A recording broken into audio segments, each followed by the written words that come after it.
So welcome tonight. We're going to be embarking on this exploration of the esoteric in contemporary art. I want to say a big thank you to Zoe Darer, and I just realized I misspelled your name, Zoe, so apologies, and to Samson Pertola. Zoe and Samson hosted a solo exhibition of my work at Lightforms Art Center and encouraged me to do some kind of presentation in conjunction with the talk. So I thought it would be kind of fun and interesting to traipse around through this idea of the connection between the esoteric and contemporary art. I also want to say a great big thank you and shout out to Andrea and James, who assisted me in so many ways up at Lightforms Art Center. So a couple of caveats before we launch. And Judith, this is a caveat, especially for your ears. I am not an art historian, and so I am not claiming to be an expert in art history and that realm this evening. And as the title of the talk suggests, this is an exploration. We may not draw any conclusions with this exploration. So we're just taking a stroll. Now, let's see. So what is the esoteric? And what is esoteric in artwork? This is paraphrased from Carl Jung. Psyche and matter are two different aspects of one and the same thing. What we call mind and what we call world are not separate. The division between inner and outer, between self and universe, is a convenience of language, not a feature of reality. And just as another note, quantum physicists have since said something remarkably similar. So how might we define the esoteric for our purposes today? The esoteric seems to inhabit an axis associated with learning, exploration, and perspective. The esoteric is meant to broaden our horizons and inhabits a continuum that seeks wisdom through experience, movement, and encounters with the wider world on one end, and understanding through curiosity, questions, information gathering, and the willingness to consider multiple possibilities before arriving at a conclusion on the other end.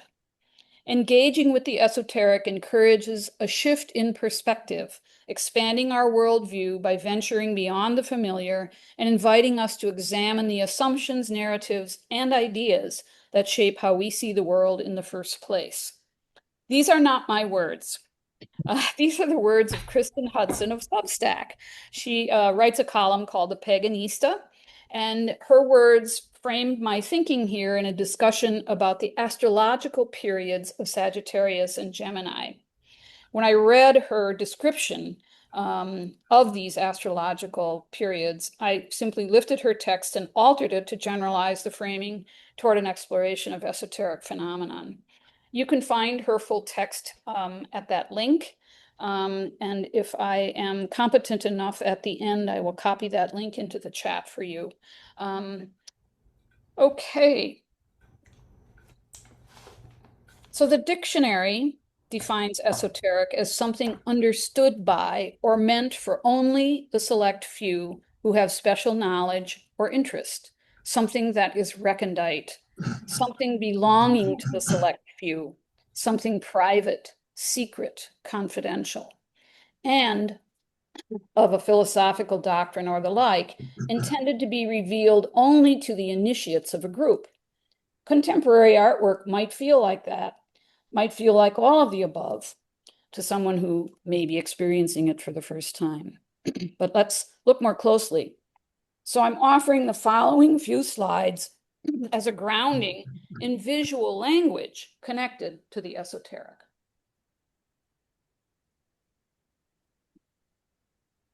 Here's a planetary map for Yagi's Geographical Survey, and it's for children from 1887.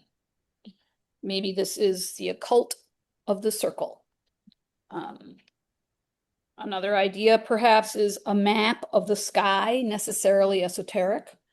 This appears to our eyes during this age remarkably complex. And to think that it was devised for kids is even kind of more mind-bending and remarkable. But still, it's beautiful, it's informative, and of course, it has recurring visual forms in it that are sprinkled over and over again in the visual vocabulary of the esoteric. Here's a hexagram. The center blue triangle is a symbol for air and earth. The red triangle symbolizes fire and water. Planetary symbols outside from the left: Mars, Saturn, Jupiter, Venus, Moon, the Sun. Mercury is in the center. Sulfur, mercury, and salt in the center are symbols for the alchemical wedding. Dragons are a double Ouroboros, representing the cycle of time. So again, here are some visual symbols that you're just going to see repeated again and again as we look at work tonight. Sacred geometry ascribes symbolic and sacred meanings to certain geometric shapes and certain geometric proportions. It is associated with the belief of a divine creator of the universal geometer. The geometry used in the design and construction of religious structures, such as churches, temples, mosques, religious monuments, altars, and tabernacles, has sometimes been considered sacred. The concept applies also to sacred spaces, such as temenoi, sacred groves, village greens, pagodas, and holy wells, mandala gardens, and the creation of religious and spiritual art. This is from our friends at Wikipedia. So once again, we're looking at forms here that you're just going to see repeated again and again. And the kind of symbology that they carry can be uncovered. This is the tree of life, also known as the Kabbalah. It's a symbolic diagram to describe divine structure, creation, and the spiritual path of ascent. Some of the words might be a little hard to read. There is a tremendous amount of information about the tree of life and the Kabbalah. It's a very, very old construct that you can track down. I have another version of it here. This is a more contemporary version. And in this diagram, it unfolds one of the most complete and integrated maps of consciousness evolution circulating in the contemporary esoteric world. This is bidding. The body gets taken out of cold storage with your DNA all over it. Somebody's mic is open. Freaks it every time a new body's found. Tell us who he is. We'll give you immunity. Please mute. Thank you. This is far more than just a beautiful image. It is a true multidimensional architecture of the human being, seamlessly weaving together Jewish Kabbalah, the three veils of the Absolute. No, I'm not going to pronounce them. Buddhist cosmology, the three bodies of the Buddha, and again, I'm not even going to try to pronounce them. Ancient Egyptian tradition and modern understandings of the subtle bodies. If you know me, you know how frequently I absolutely eviscerate language. Looking from the bottom upward, we witness the journey every authentic alchemist is undertaking, starting from the physical plane, the third dimension, and ascending through the vital body, the astral body, the mental body, causal body, all the way to the Atman, the Atmic body, and the Buddhic body. At the center stands the majestic figure of the pharaoh, the symbol of the awakened human who has integrated all levels and serves as a living bridge between heaven and earth. At the top, we reach the transition into the seventh or zero dimension, the realm of emptiness, sunyata, where even the concept of body dissolves into the absolute. So I wanted to share this. I think it's very interesting because down at the bottom in the lower fifth dimension, subconscious, the unconscious, the infraconsciousness, there is the Kabbalah reiterated. And it merges into the physical body where the third dimension, which we all share. Here's Hildegard von Bingen from 1152. This is titled Humanity and the Cosmos. I wanted to present not just codified and traditional esoteric symbology and imagery, but also other things that have floated around throughout spiritual circles across time. Von Bingen was a leader of several convents and founder of monasteries in Europe during the 12th century.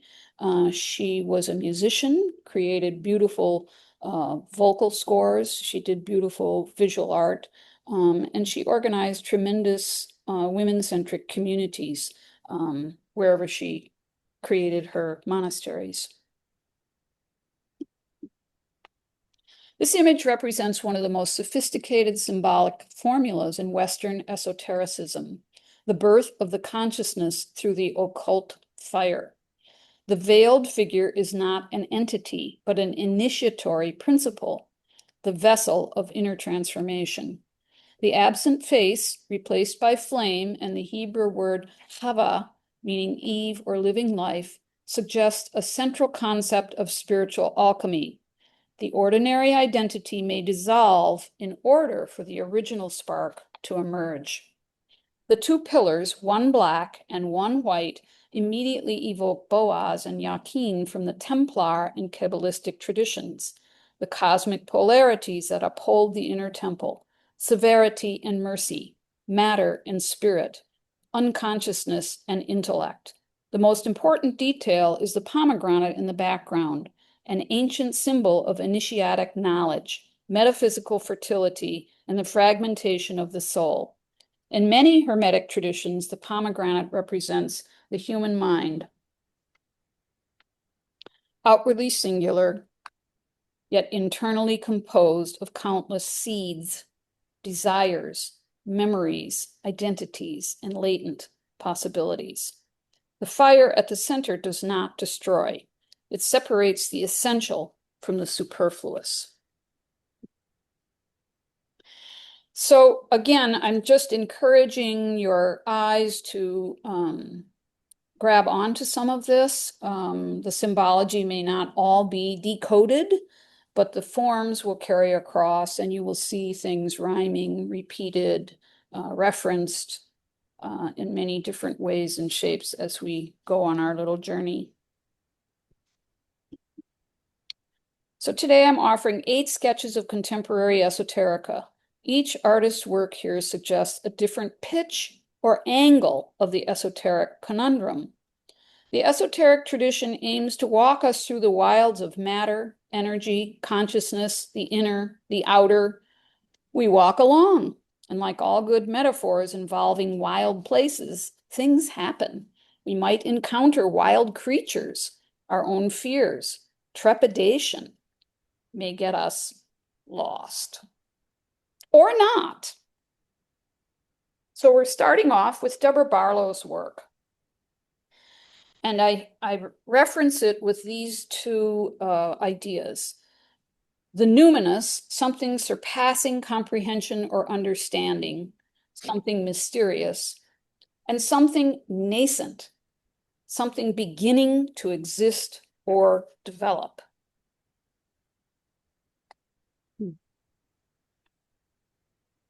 Both of these ideas are core essences of the esoteric. They are also deeply embedded in Deborah Barlow's work. She is focused on this edge. What we know of the world, what our senses tell us, and what we don't know. I didn't mean to go that fast. An insensate quality that begs us to immerse in something that we may come away with a new sense of something. She works with form as its own agency, alive, meticulously articulate. Snow, birds, the air, all of these do not need us to complete their existence. They simply are. This is the realm Barlow's work inhabits. It is the kind of abstraction that is infused with the esoteric. There is that quality in the esoteric, something that may ultimately be unknowable, a stubborn isness. Our powerful brains can process so many ideas, abstractions, sensations unlinked to the physical world. And maybe that is a fundamental definition of the esoteric. Something unhitched from our physical spaces. Yet it isn't, is it? It's a door that opens our physical spaces for us to experience something beyond in the metaphysical realm. The energy within a Barlow painting mixes, shifts, and readjusts our understanding of space, light, form. Like a thunderstorm moving in, we know the certainty that change is upon us. We are at the mercy of the weather systems. So how does one enter surfaces like these? The more we consider this question, the more profoundly we are at the mercy of the weather systems.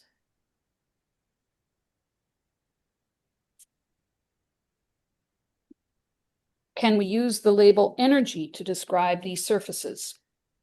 What is happening parallel to the picture plane? What is happening perpendicular to it? The physicality of Barlow's work underscores its immateriality. Barlow titles all of her work with made-up words, words that can't be directly translated using our language system. So they hold a different kind of energy in the same way that the work holds a different kind of energy. Matthew Burroughs is up next. To behold is to enter into a relationship of attention. It requires time, patience, and a willingness to be changed by what we encounter. Rather than asking what something is for, beholding asks what it is like to be in its presence. It does not seek to possess or consume. It receives. Perhaps this is why beholding has such a long history in spiritual traditions. The contemplative does not merely perceive the world, they behold it.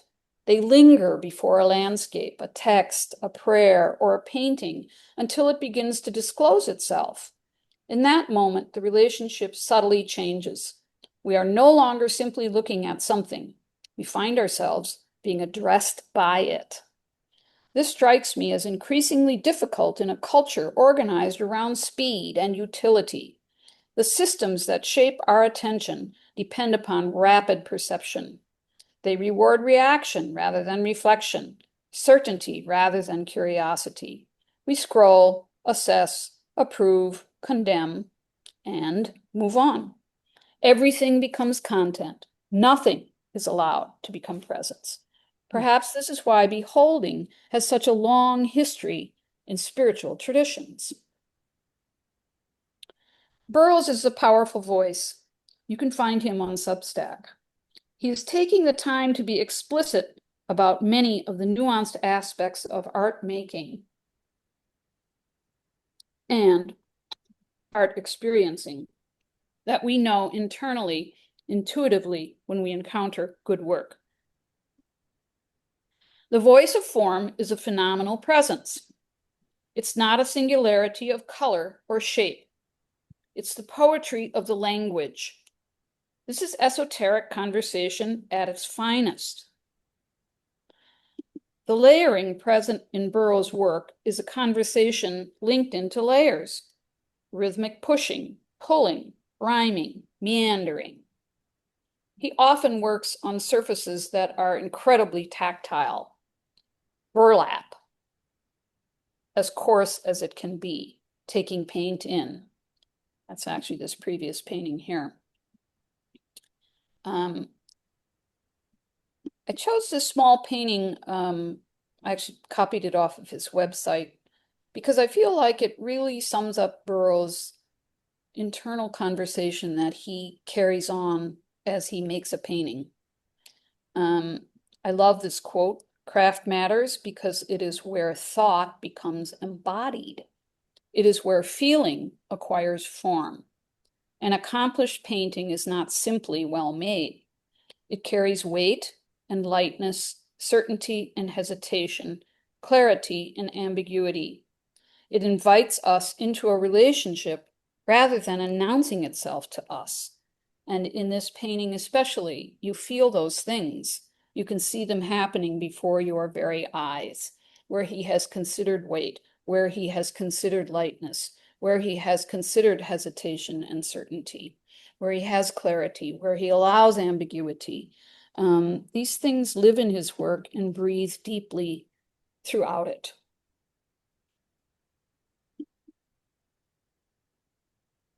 This is a newer piece of his called Cloud, and I feel like it has really come to a place where he is allowing the kind of energy that we were just talking about with the conversation linked in layers to really become a presence in ways that it wasn't previously. I didn't date these paintings. You can look on his website and find dates if you're encouraged and interested. So Burroughs has developed a really broad vocabulary. You know, here, this kind of linear, almost symmetry that's happening in this painting, and then it's being posed against non-symmetrical, non-linear aspects, you know, has that deep conversational rhyming that happens throughout his work.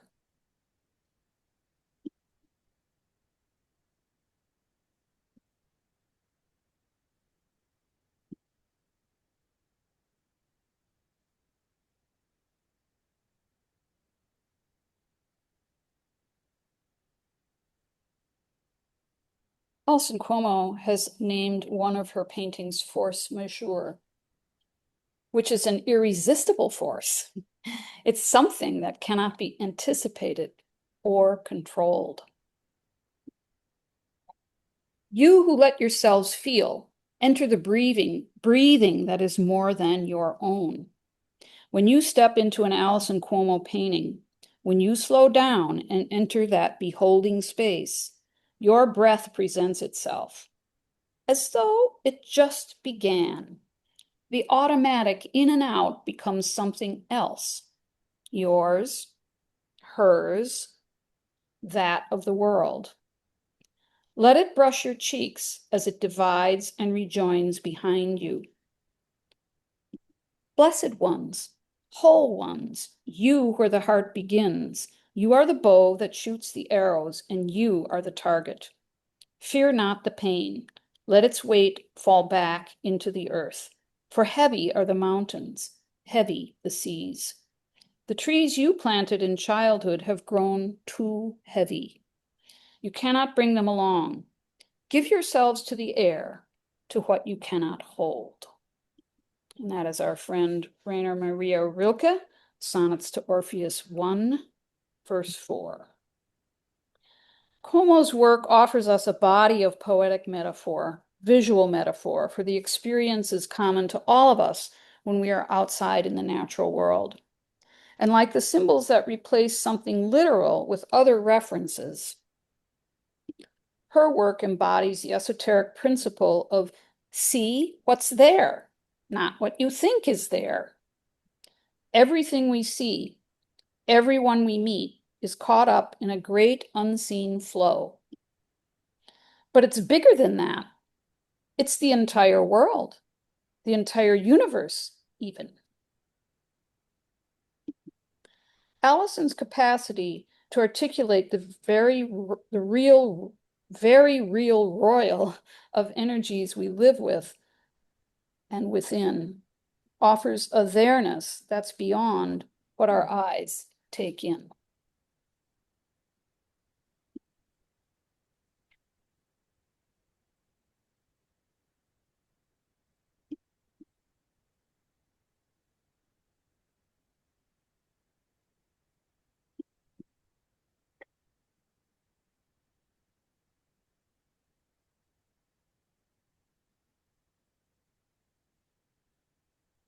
Next artist we're going to take a gander with is Jim Richards.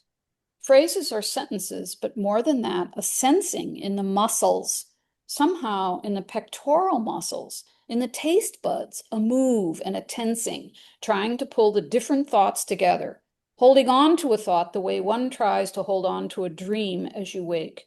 The thought was there, a clarity. Ah, now it's gone. That's from William Kentridge, A Natural History of the Studio, which was just published this year. We construct a Markov blanket, that membrane that defines where we end and the rest of the world begins, the edge of what we can protect against entropy. It is the job of the artist to resist entropy. This metaphoric blanket is not the outside world, but it is sensible to it and sensitive to it. A membrane of negotiation between that which comes toward us and how we meet it. This blanket is a borderline for all life, for an amoeba, a jellyfish, a human, each resisting their private entropy. Something between us and the world.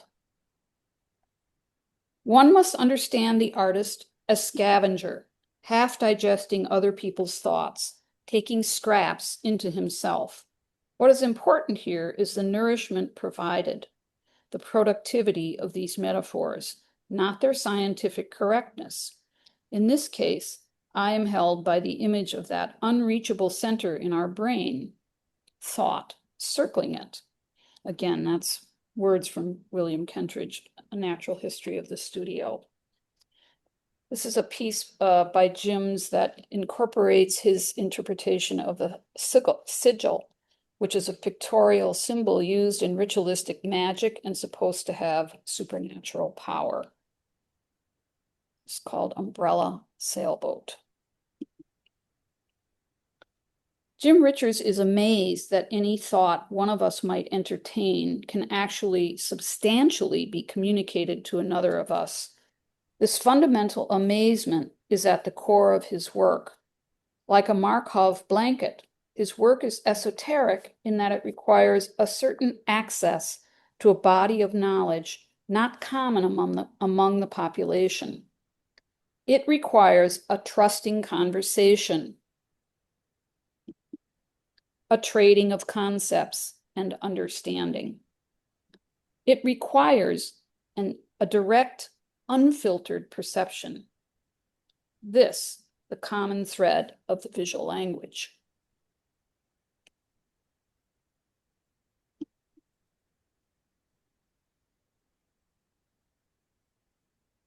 Jim does a lot of work with photography.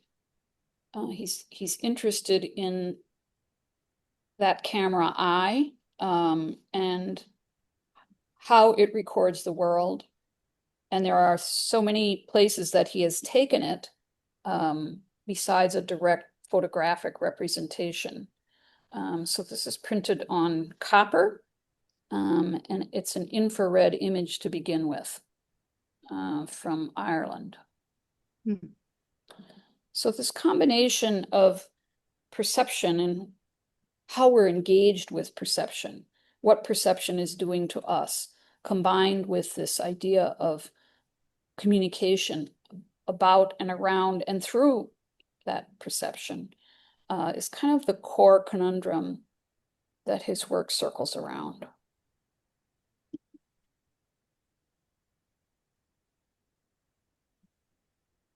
This is a book made from wood. The images are of wood printed on copper. This is an object that, Jim created everything about this artwork. He created the cover, he designed the mechanism to allow the pages to be turned, and produced the photographic images, which are of trees.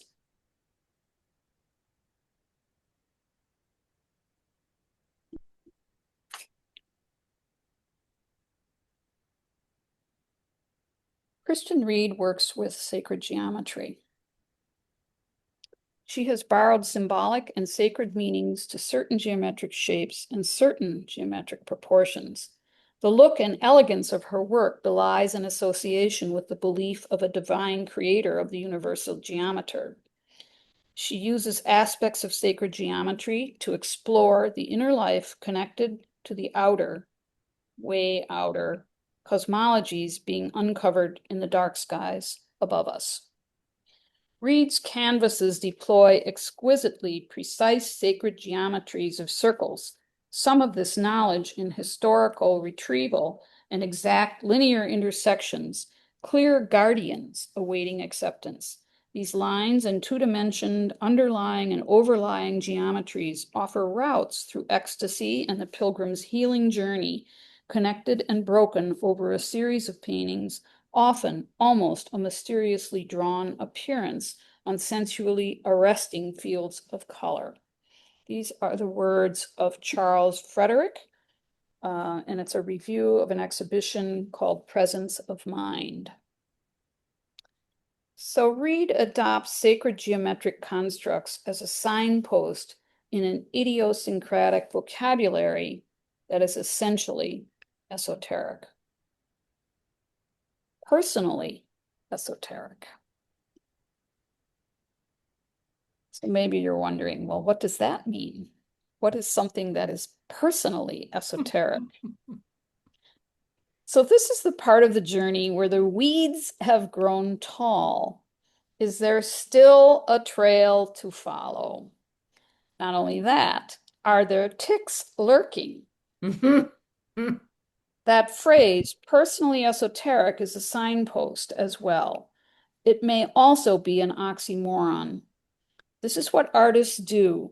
Where necessary in their practice, they connect a larger body of understanding with a personal pursuit, an exploration that illuminates something they need enlightened. In the esoteric tradition, and possibly in its contemporary form, there is a core belief. Everything in the universe is connected by an omniscient intelligence that the mind can access beyond space and time.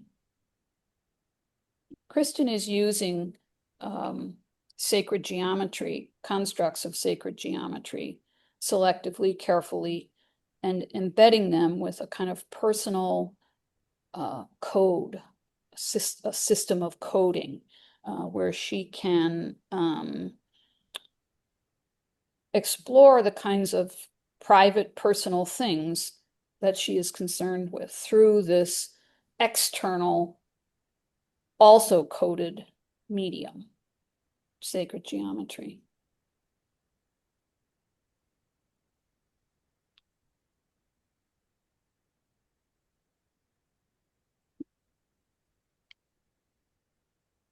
Our next artist is Robin Ellenbogen. And from William Stafford, we have this snippet.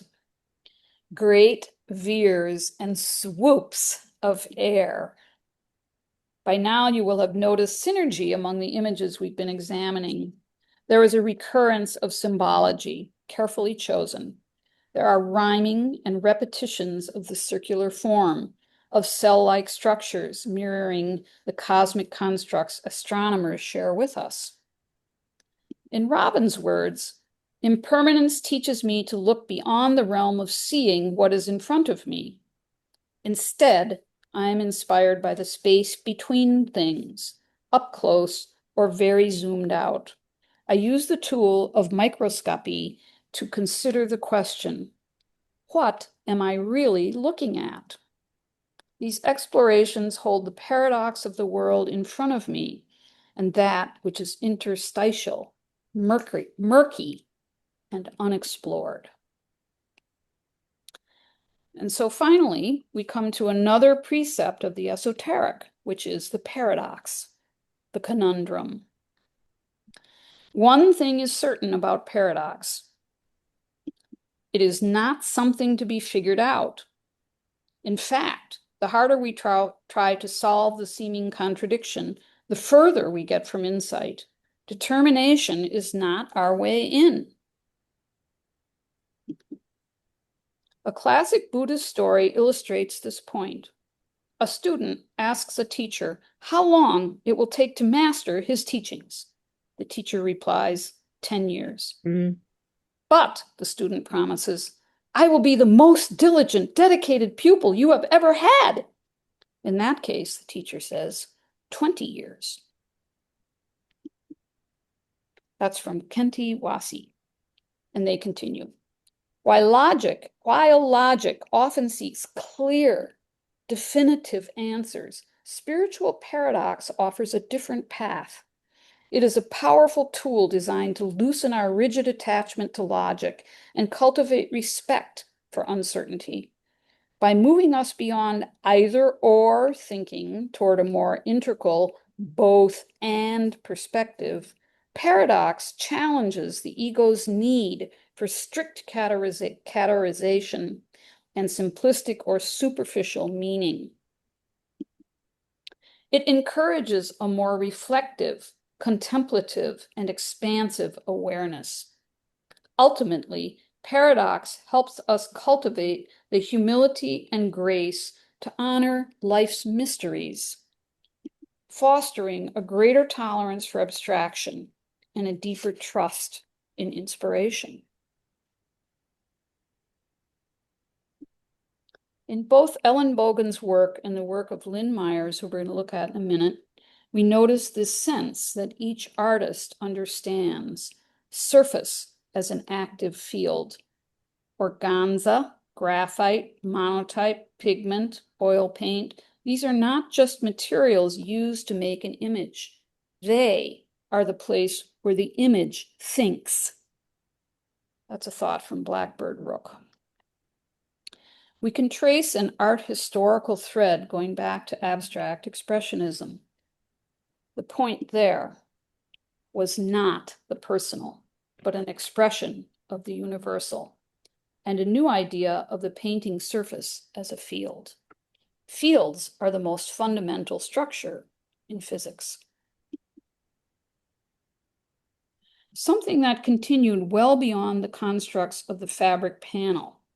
Both artists have expanded this idea of the field.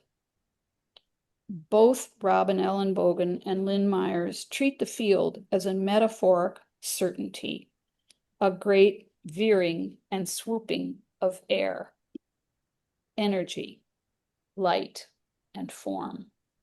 At times, I find a deep paradox in this idea, that very plastic, gravity-bound, physically encapsulated stuff might be used to explicate something as radically dynamic as energy, light, and air.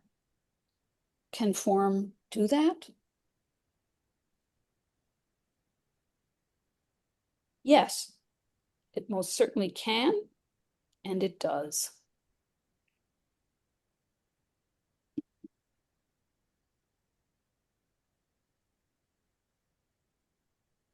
So Lynn Myers has developed this way of working that creates fields, and the fields are articulated in a way through repetitive line drawings. This is apparent in her paintings as well. And as you look at this image, what begins to emerge, of course, is a circular composition made up of smaller circular circles, vibrating and visually implied movement, moving around one another and moving around a center. There's a great deal of dynamic quality to the fields that both Rob and Ellen Bogen create, and Lynn Myers as well.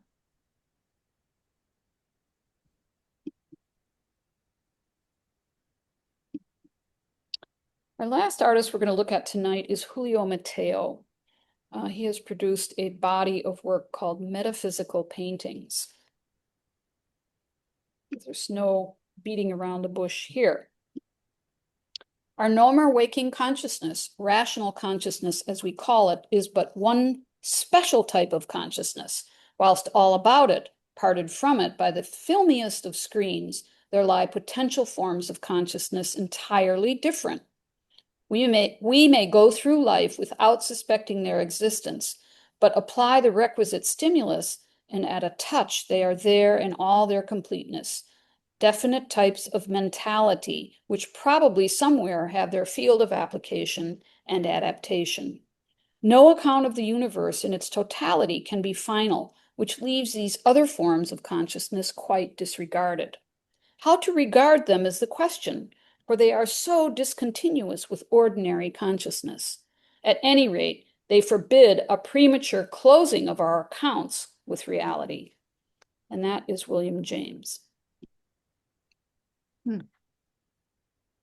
So by now you can feel the rhyming, and you can recall images that we began our presentation with.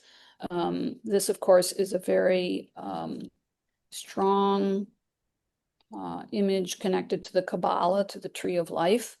Matteo created work in suites, and his work was quite large. You can see this is a very big painting. And he would create these suites around a common theme, often musical or poetic. And here the ode gives away what he was thinking about. Julio Matteo's work is a testament to the restless questing that created the rich body of knowledge esotericism encompasses. His through line is clear, well-grounded in esoteric knowledge, and far-reaching in its embrace of a long walk through the woods. His paintings, all done in suites, are a visual journal of mark-making, a vocabulary that takes sacred geometric forms and enlarges their capacity to think. The matter-spirit conundrum can be equated with light energy. Invert these pairs, the reading does not diminish. Spirit matter, energy light. I consider it sweet that there are so many artists who understand that our poor position within this dense 4D planet affords us a spectacular opportunity to plumb this relationship, to sit with the paradox, to accept the conundrum, but vigorously embrace its many realities. This place where the image thinks, we are returning to where we began with Deborah Barlow's work. We have made our own Ouroboros, constructed of thoughts, perceptions, and ideas, floated in this wild place.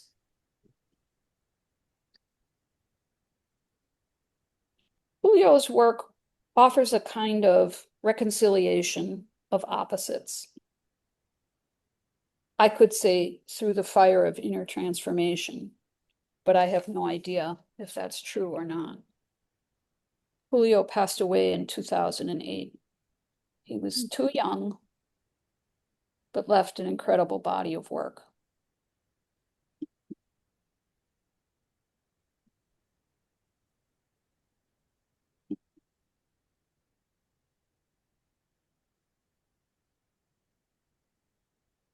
So I have an Irish friend who shares a wide-eyed wonder with the north of England, specifically Newcastle. When they speak English, subtitles are required. When they speak Scot English, they often end a thought with, but, abrupt stop. Those outside of this language realm fall off the cliff. Of course, but what? There's little explanation, and I propose that in the land of the esoteric, none is needed nor wished. But. So I'm going to cycle through to a list of links where you can find more information about each of the artists. This is a great page to do a screenshot of. So that's it. That's our stroll through the esoteric in relation to contemporary art. So if anybody has questions or comments, it's a great time for you to open your mics and say what you want to say. That was very beautiful. Thank you for sharing that, Karen. Not going to do that much of the compliment. I don't want to forget what I wanted to ask you or just comment on. But there was Hebrew on an image. The translation that you said for what you said the Hebrew word said is different from what What it is. I believe the Hebrew word read Yeah. with my knowledge of Hebrew. And I was wondering if you could return to that and it could be, uh, I just, can we go back there, please? We're gonna go back there. Let me get there so that we don't all get a headache with me paging through this PowerPoint. Thank you. Mm-hmm. I feel like those are the just such lucky artists that got you to. I love the collection you just put together. I thank you so much for sharing them together as one, especially. You're welcome. Okay. How's that? That's Should I great. make Thanks. my So, name bigger? How's that? continue to share, please. Okay. So you said the absent phase replaced by flame and the Hebrew word hava, Yeah. Is that what the meaning word is? Eve or living life. And I read that as the Hebrew word Torah, Hmm. as in Torah. Uh-huh. Um, I I did happen to send a message to the rabbi brother, but I've yet to hear back from him. But I was wondering if anybody else knew anything about that. Yeah, can I jump in there? Thank you. That's a tarot card, and it's the High Priestess, which is the second card in the major arcana, and the word there in the tarot card is Torah. Hmm. Okay. Thank you. Anybody else have insights? I mean, do you know, Karen, which deck that's from? No, I do not. Well, I guess I can't help but it's I'm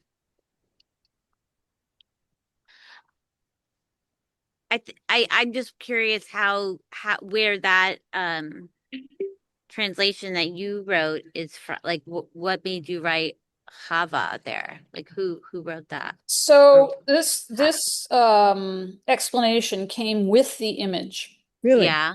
So I did not write this explanation. Yeah. So Okay. I mean, I am completely unschooled in all things Judaism. So no, I didn't make those connections and write that. But you know, I really did want to Oh, bring together a variety of images that yeah. are esoteric. Mm-hmm. Yeah. I think a lot of Hebrew is esoteric. I believe a lot of Hebrew is like the meaning is derived from the context. Mhm. And so it works here for this, like if that is a different Hebrew word, that could also, like, I just feel like it's compounding the point you're making Mhm. Yeah. by having two, like it have Yeah. multiple meanings in that one Yeah. word. Yeah. Well, I think you know, we're going to stumble across that again and again whenever we dip our toes into anything esoteric. Yeah, multiple meanings, that is. Yes, multiple Yeah, meanings. Hmm. yeah. Very, very Cool. much so. Yeah, Duncan. I just did a reverse image search on that image because I too find it fascinating. Yeah. It's from the Mary L tarot deck. It's just Mary-El. The artist is Mary White or Hmm. Marie White. Thank you for that. Oh, we might have to look up the rest of the images in that deck. That's a really beautiful Absolutely. image.